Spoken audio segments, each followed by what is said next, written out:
What's going on, guys? Nyla Simone here with another episode of We Need to Talk. And today I have a very special guest in the building. We got Lecrae here. How are you? I'm doing wonderful. I'm caffeinated at 6 p.m. I'm doing great.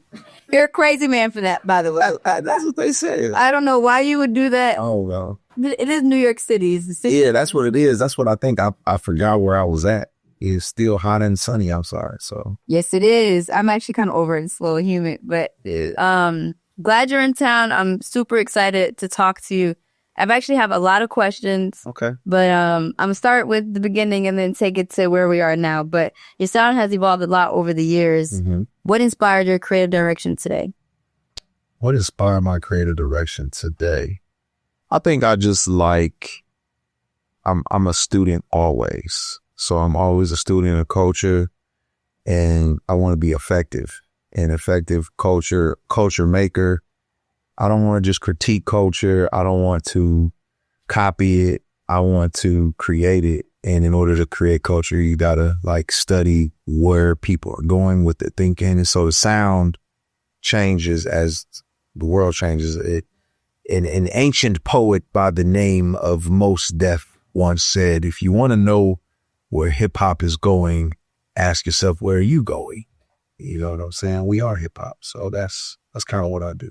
I love that. Yeah. Shout out to the ancients. What would you say is a turning point in your career where you felt like you would reach beyond church walls? Oh yeah. No, hands down. So my first mixtape, Church Clothes, I did it with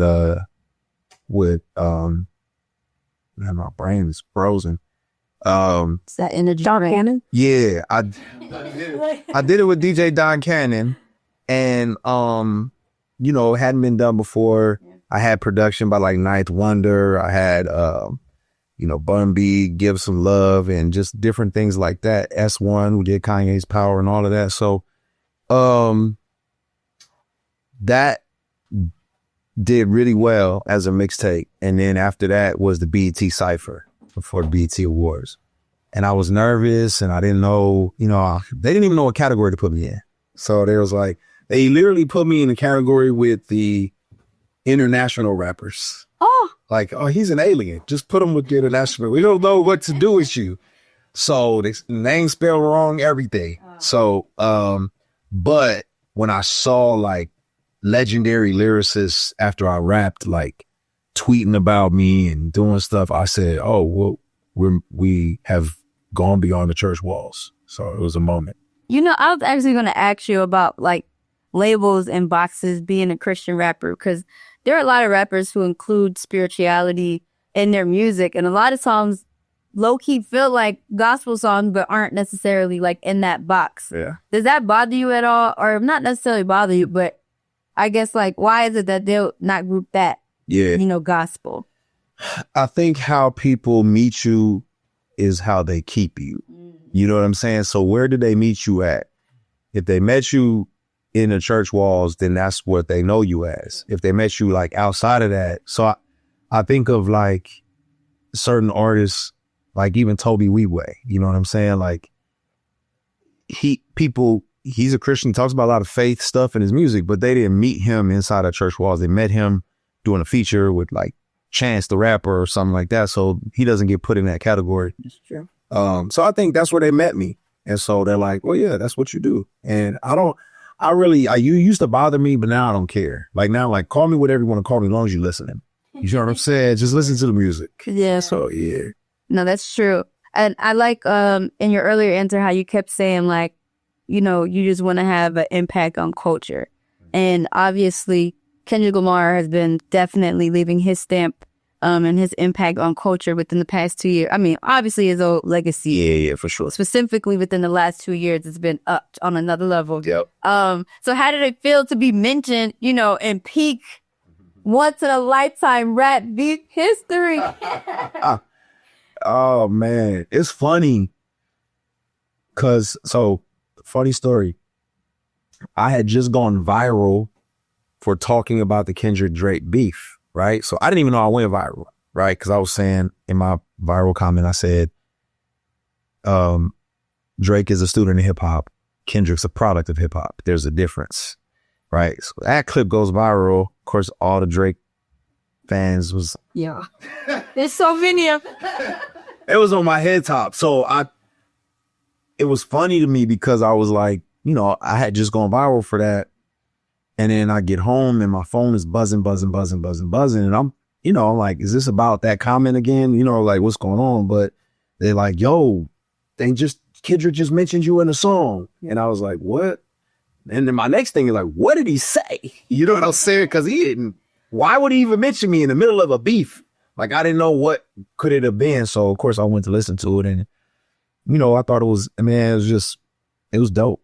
You know what I'm saying? It's like it was a good tip of the hat. You know, shout out to K-Dot for that. And I got a lot of love for him. You know what I'm saying? I'm not biased. I just appreciate the love. I'm not biased, just biased. I want me too. I have to be too.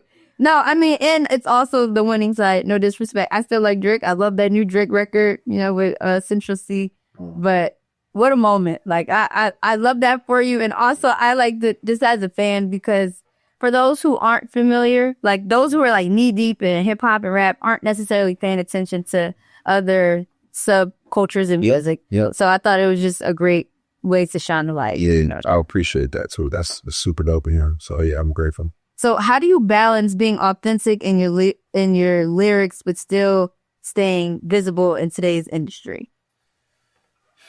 You know, is it challenging? I'm trying to think. Like I guess like it depends on what your aim is. Okay. Right. So if early in my career, at the beginning of my career, I never imagined that I would have a footprint in the mainstream hip hop space. It never even dawned on me because no one was paying attention to me. You know what I'm saying? So I never even thought. I just was like, yo, can I reach my neighborhood? You know what I'm saying? Can I go to bigger than that? Then, you know, you get gassed up. I got gassed up. My head got gassed. You know, I'm like, oh, maybe I can be the next whoever. You know what I'm saying? I was going to say yay, but I don't want to be yay. It just aged badly. Yeah. You know what I'm saying? What you did. Yeah. So you get gassed up and then, you know, reality sets in that like, oh, y'all, there's things I'm not willing to do to be there. And there's things y'all will not accept, which is ironic because it's like, we'll sell packs to people, we'll molly it up, you know what I'm saying? We'll misogynize, but he wants to talk about Jesus. I'm about that. You know what I'm saying? So I thought that was interesting. But I wouldn't say it was hard. I just say it was more of a reality check. Like, okay. And now as you get older, I just don't care. I'm like, I'm gonna be me. Like, oh, everybody's being them. Eventually, maybe there'll be room. And if there's not, it's all good. Like, I'm still gonna be me. You know what I'm saying? Like Kanye wore the backpack. Drake was soft and light skin. You know what I'm saying? So like, this is right. I'm gonna be me. You know what I mean? So understood. Which album or song do you feel most personally connected to and why? On this particular project that I'm dropping right now, Reconstruction, the song I'm probably most personally connected to, that's tough. It's between Bless You and Headphones. So Headphones is a song with me, T.I., and Killer Mike, where we're talking about the people we've lost. And like, if they had headphones in heaven, could they hear us? You know what I mean? And the reason why that song is very personal to me is because last year this time I lost my cousin we were like 3 days apart, but I lost him to a fentanyl overdose. And, you know, it was just a painful thing because he had just gotten clean. We was planning on stuff. We was processing his life change. And, you know, man, that addiction is a beast. So, you know, his next time was his last time. And so just talking through that in the song form was really hard, but it was personal. It was hard, but it was necessary. Healing. Yeah. Kind of healing. Yeah. Very, very healing. Yep. Why the name Reconstruction for this project? Good question. Why the name Reconstruction? Because I think oftentimes we deny we're broken, right? You know what I'm saying? Like, I think we imagine that we're fixed. We got it together. If I wear the right clothes, if I own the right things, I'm together. And the truth of the matter is we're broken. But I don't believe that broken people cannot be reconstructed, can be rebuilt. So case in point, and it's spiritual as well. So I'm gonna get to that. But case in point, the Coldplay concert went down. The CEO dude, HR lady, yeah, I mean, they did their thing, but everyone took so much joy in tearing them down. And my man was telling a story of him disassembling his treehouse in the backyard for his kids, but he did not just tear it down and break it. He gently took the pieces of wood apart because he wanted to reuse those. He planned on reconstructing something with that wood. And I think the way we tear broken people down is destructive because they can be reconstructed. God can use them for something in the future, and you just don't know what that could be. I work in prisons all the time. I've seen reconstructed individuals. We throw them away, we destroy them because of the things they've done, but God doesn't do that with us, right? He uses us. He makes a masterpiece out of our mess oftentimes. So this album is showing people how I've been reconstructed, how my faith has been reconstructed, and how other people can be reconstructed with. That is so fire. Yeah. I love that. Yeah. So let's talk about, because I feel like the climate that we live in right now, especially on social media, isn't so forgiving. You know, like they'll cancel you without giving you grace. But what you're saying, I feel like, is the correct approach, you know, on, I guess, having an opinion on public lives that are on display.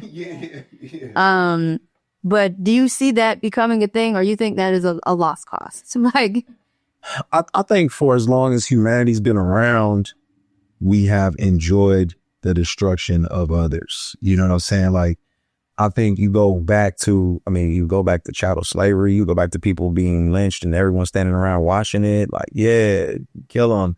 Watch Game of Thrones. Shame, you know, as she's walking up. Like there's a self-righteousness in us that wants to see other people suffer. And there's also a brokenness in us that we don't want to look at ourselves. We want to look at someone else who's worse off so we feel better about ourselves. And, you know, when a bunch of dudes was about to stone a woman, Jesus said, he who was without sin cast the first stone. So it's like, ain't nobody. Yeah, put your rocks down. So I think when we mature, if we're humble enough, we get enough therapy, you know what I'm saying? Like, maybe we can see things differently, but I don't know. That means we got a long way to go. We got a long way to go. Oh, man. Agreed and understood. Yeah. You have collaborated with both Christian and mainstream artists. What do you look for in a collaboration these days? Common ground. Yeah, I mean, like common ground. Like, what are we going to talk about? You know what I mean? And a lot of times they come to me to curate it because they're like, we want to be respected. Yeah, I want to say it. Put me in the lane I need to be in, bro. Like, because I don't know. So generally it's common ground. It's like, man, where do we share common ground? Me and Killer Mike, that's my guy. You know what I'm saying? So we've gone back and forth about faith and our disagreements and, you know, on and on. And we had a song years back that we never put out because I was like, bro, we do not see eye to eye. And there's no way we can do this song because it's like, it's too much clashing. Y'all was going against each other in the song? He wasn't intentionally, but it was like, yo, bro. Which one is it? Yeah, like, it's like, yo, we can't do that. You know what I mean? So we can't have the red blue team and the blue Bloods and Crips on the same song talking about killing each other. It don't work.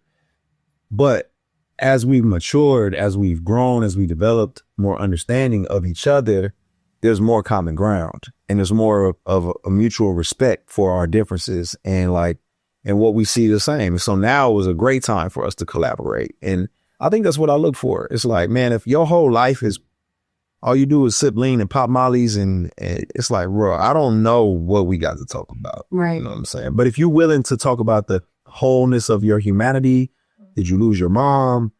Are you struggling with depression? Like, maybe there's some music that can be created. Yeah. I mean, Makes sense. Yeah. I always personally, when listening to music, enjoy like relatability or admirability.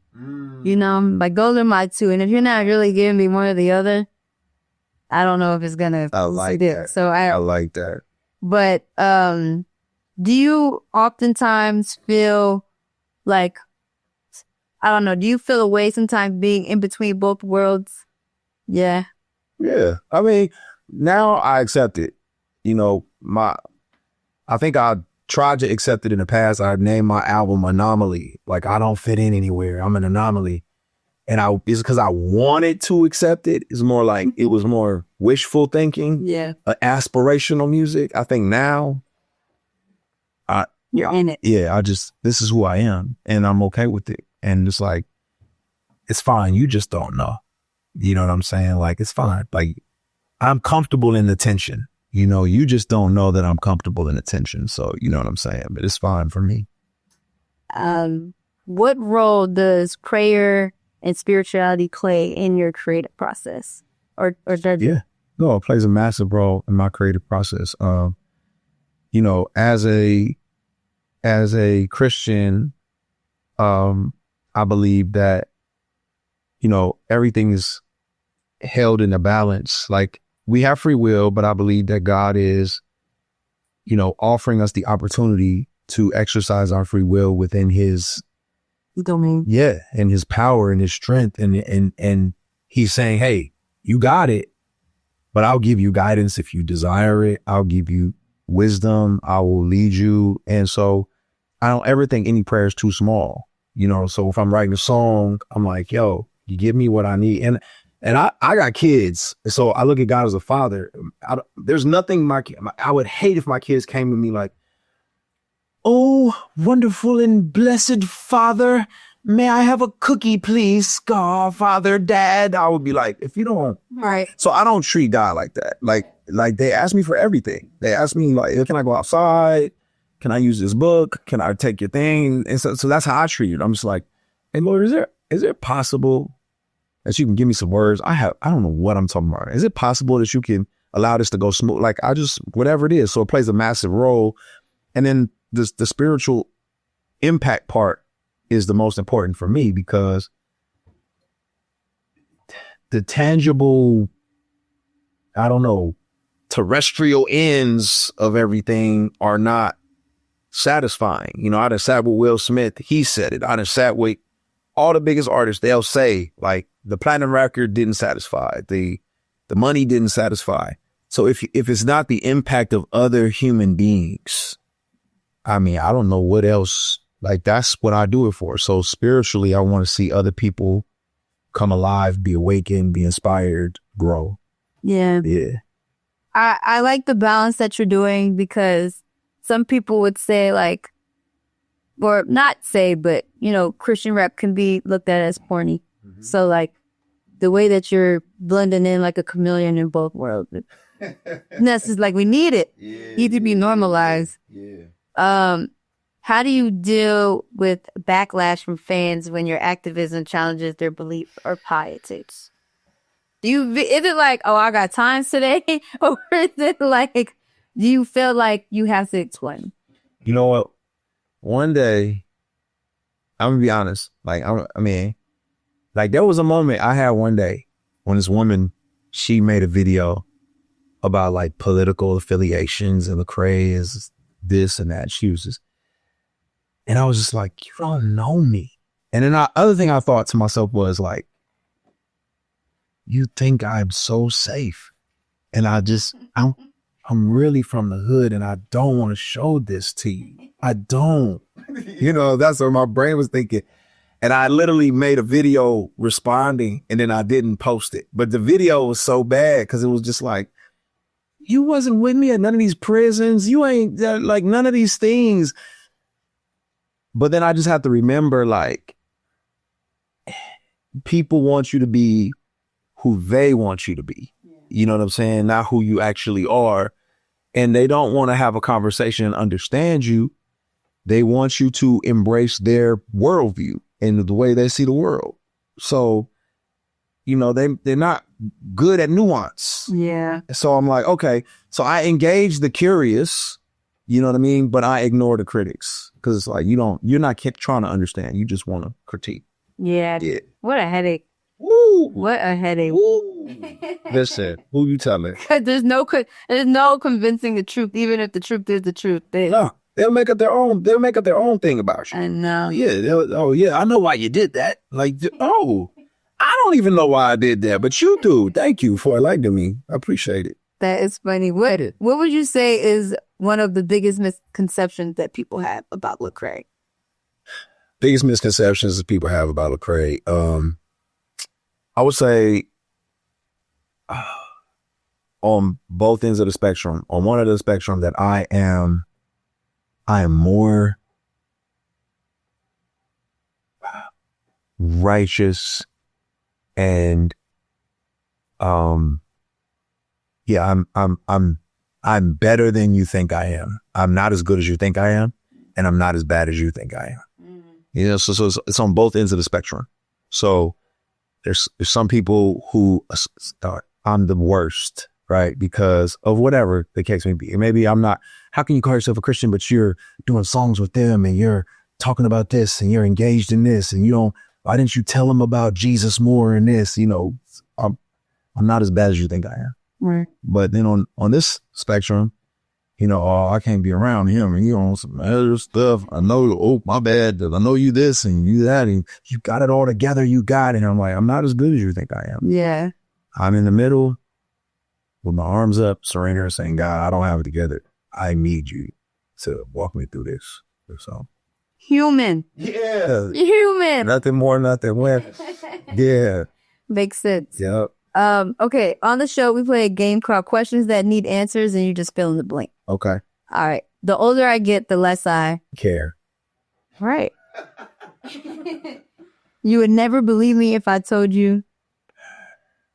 You would never believe me if I told you. I wish I could be like a dancer, like Jabberwocky's type of dancer. What? Like, yeah, I wish I You want to be doing? I do. Like, I'll be watching the Les Twins and Jabberwocky. I was like, damn, I wish I could do that. Okay. You got rhythm? I got rhythm, but just I know tall guys. Technical. I got the rhythm, but the coordination may not be. Okay. I mean. So separately. Yeah. Got it. For sure. Sometimes I look back at my life and I thank God. Boy, I know you real. I should not be where I'm at today. Amen. Amen to that. 10 years from now, I want my legacy to be. 10 years from now, I want my legacy to be people are carrying out their God-given calling and gifting. Because I gave them an opportunity to do so, I inspired them to do so, or challenged them to do so. Yeah. Blank is one movie I can watch with the sound off. Friday. Ooh. I could watch Friday with the sound off. I should have known that one. Yeah. My favorite album of all time is Misconception of Lauryn Hill. Classic. Finger taps for that. All the time. By the end of 2025, I hope to. End of 2025, I hope to.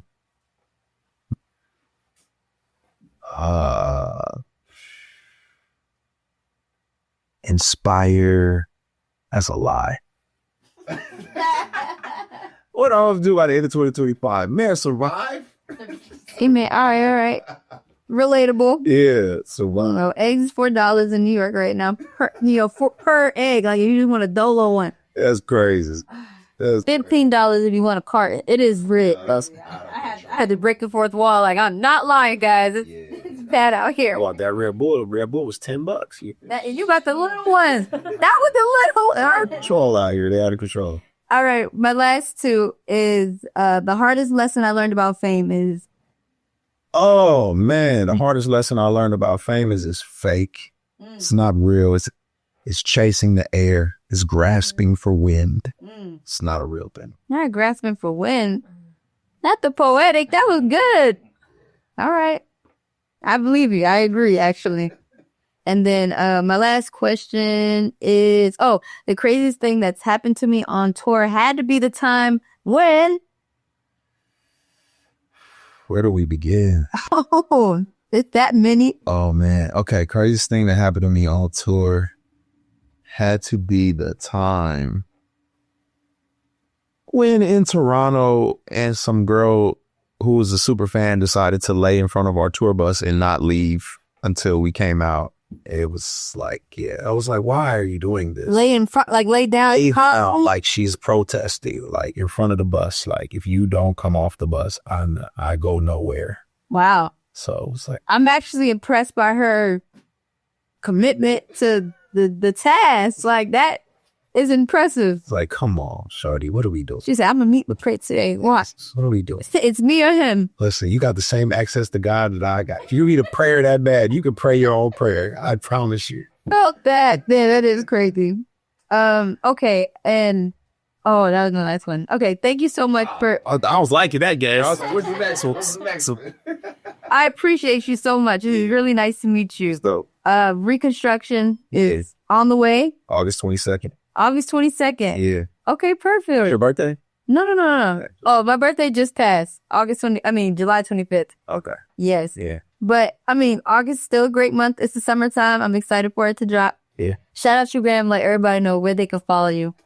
Make sure you follow me at Lecrae, Lecrae. And if you follow me, I'll lead you somewhere.